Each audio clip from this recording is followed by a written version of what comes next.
Is your resume getting you nowhere? Monster.com's Resume Builder has you covered.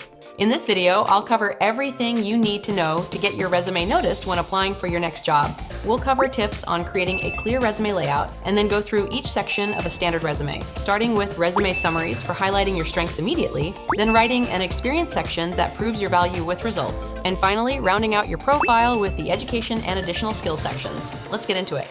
Hiring managers often scan resumes for only 6 seconds. To make your qualifications clear at a glance, use bold headers, even line spacing, and an easy-to-read font. The easiest way for you to get all this is to use a resume template, like the ones free to use on Monster.com.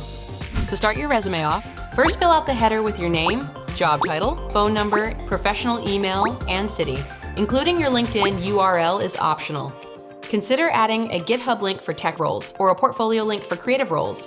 Next is your summary, which directs attention to your most relevant strengths. If you don't have much work experience yet, it can just be a quick tagline.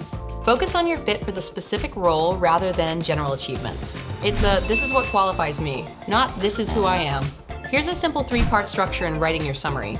Number 1, start with your expertise level and how it connects to the role. Number 2, highlight a specific strength, and number 3, finish with measurable proof of that strength.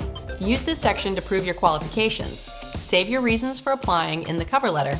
Now, the experience section. Include your title, employer, and dates. Adding a short company description helps hiring managers understand your industry background. Write achievements that show the scope and impact of your work. As you're writing each role and achievement, think about what the hiring manager is looking for in that job you're applying to, and then highlight the parts of your experience that connect to that. For example, did you manage or support other people? Did you train or mentor anyone? Where did you succeed, and how was that success measured? Who did you report to or work closely with? What tools or technical skills did you use? And what products, services, or markets did you work with? A good way to think about it is, how does this past job prove I can do this next job? Next, let's talk about the education section. List your degree, school, and completion date.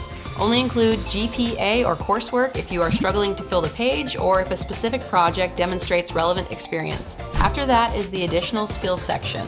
Don't only repeat keywords or buzzwords from the job description. Examples of skills to include software skills, communication skills, technical skills, customer service skills, and finance skills. Think of it as a way to show the full range of what you bring, especially the things that make you stand out from other qualified candidates. Before applying, ensure your resume passes this final check. Accuracy. Check for spelling and grammar errors and ensure contact details and dates are correct. Formatting. Maintain consistent fonts and spacing for a polished look. Relevance. Verify that you have matched keywords from the job description and focused on results. Your resume is now ready to grab attention, and if you are looking for additional help in your job search, be sure to hit subscribe and visit monster.com. See you next time.